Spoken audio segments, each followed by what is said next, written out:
ungu kuning. Kira-kira cocok dengan warna apa, Pak? Untuk belajar. Gimana yang cocok menikah sama siapa gitu ya? Saya jawab singkat saja. Kalau belum menikah, cari itu enggak usah pakai teori, tapi pakai cinta. Jadi yang belum menikah ya nggak usah misalnya ini cocoknya sama apa, ini cocoknya apa saja bisa cocok kalau kita memahami orang lain, memahami diri sendiri ya. Apalagi kalau pakai MBTI itu yang tadi ENFP, ISTJ gitu ya. Itu contoh aja nih, saya itu ENFP, istri saya itu ISTJ, jadi terbalik 180 derajat. Ini kalau nggak dewasa, cerainya gampang sekali, karena semuanya bertolak belakang. Secara teori, kalau bukan yang foto karakter ya, tapi yang MBTI, personality, itu kan 4 huruf. Orang tuh E atau I, N atau S. Nah, saya ENFP, istilah ISTJ, terbalik banget. Secara teori, yang paling bagus itu 2 hurufnya sama. Sehingga kesamaannya 50%, bedanya 50%. Tapi kan nggak mungkin kita cari pacar, lagi bergaul, kamu apa? Coba dites. Begitu ketemu yang hurufnya sama, tapi nggak cinta.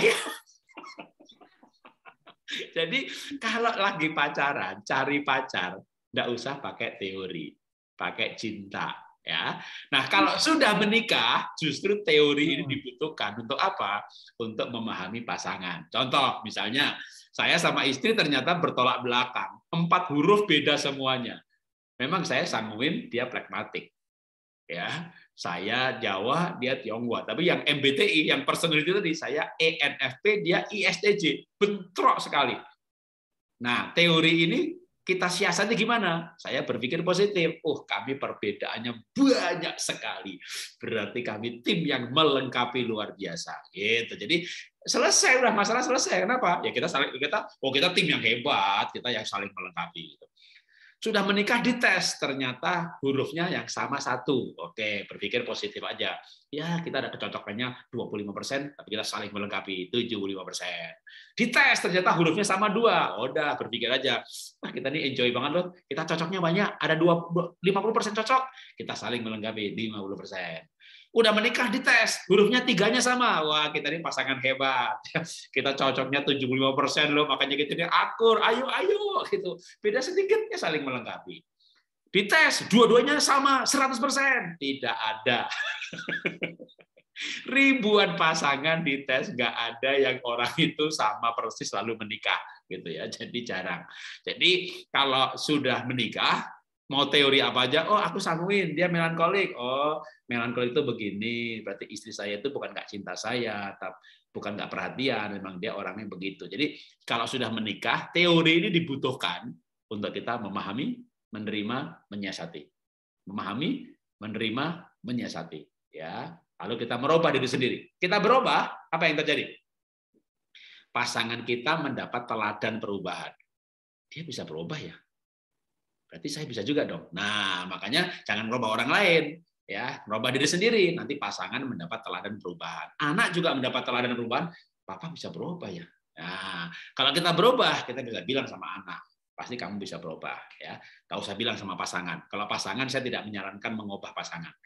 Anak bisa rubah anak, ya. Orang tua punya otoritas. Kalau pasangan itu menerima, memahami, melengkapi, menyiasati. Udah gitu aja, ya. Dia orangnya, kan orang menikah itu pasti 2 orang yang berbeda. Coba kalau nggak percaya Bapak Ibu yang sudah menikah nih.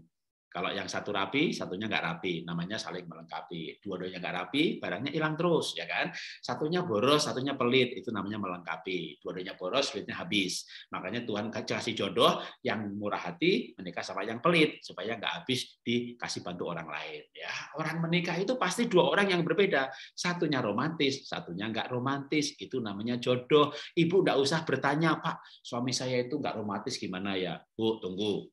Ibu anaknya berapa? 3 Pak Jarod, bagus, suaminya nggak romantis, anaknya 3. Kalau suaminya romantis, anak ibu 13, bikin anak terus tiap malam, ya kan? Maka Tuhan sudah atur yang tidak romantis ketemu yang romantis gitu loh ya.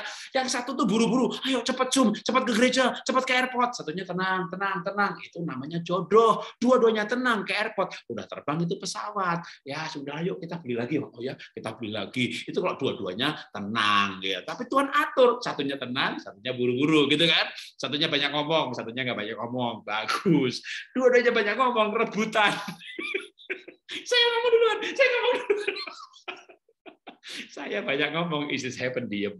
Ibu banyak ngomong, suaminya pendiam. Jadi itu namanya jodoh, saling melengkapi. Ya, udah kalau sudah menikah itu udah melengkapi aja, udah. Jadi jangan Pak, anak saya belum nikah nih, mau pakai teori apa? Nanti pakai teori malah nggak dapet.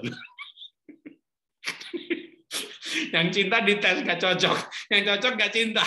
Ya kan nikah nanti ya. Cari pacar nggak pakai teori, pakai cinta aja. Ya, nanti kalau sudah menikah baru pakai teori untuk menyiasati yang sudah terjadi itu sudah nggak usah disesali ya. Menikah kok, aduh saya salah nih. Enggak sudah menikah itu sudah benar ya. Kalau berbeda saling melengkapi. Kalau cocok, kalau sama cocok udah. Jadi apapun juga, apapun keadaannya itu baik udah gitu. Jadi kalau sudah menikah itu udah teorinya adalah untuk meneguhkan bahwa ini benar gitu. Karena apapun keadaannya saya bisa bilang benar. Kami banyak perbedaan, saling melengkapi itu bagus banget tuh. Kami banyak persamaan, oh cocok itu namanya. Jadi Anda mau ngomong apa coba? Jadi kalau sudah menikah, nah baru teori ini digunakan. Tapi kalau lagi cari pacar jangan pakai teori dah. Anaknya dipanggil, nah kamu cari yang ini ya. Ketemu orang dites.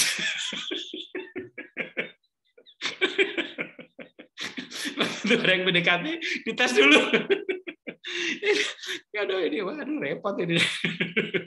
Jadi yang cari pacar nggak usah pakai teori ya, udah percaya aja sama cinta, udah percaya. Ini penutupnya ya. Love never fail. Cila. Love never fail. Nah Pak, saya dulu pakai cinta, kok sekarang menderita. Menderita bukan karena salah, karena kurang pelajaran, karena kurang mengerti. Udah nanti kalau udah mengerti ini bahagia kok. Jadi bisa memahami pasangan. Oh pasangan saya hijau, pantes semuanya lamban banget gitu ya. Sudah aku yang bagian cepat aja dah. Jadi pelajaran ini membuat saya berharap bukan hanya orang tua anak ya, tapi juga Bapak Ibu tidak menyesali pernikahannya. Mau disesali juga terlanjur gitu kan. Maka yang kita butuhkan adalah teori untuk mensyukuri yang sudah terjadi. Bahwa kita diciptakan Tuhan unik.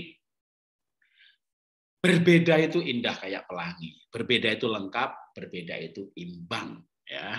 Tuhan berkati.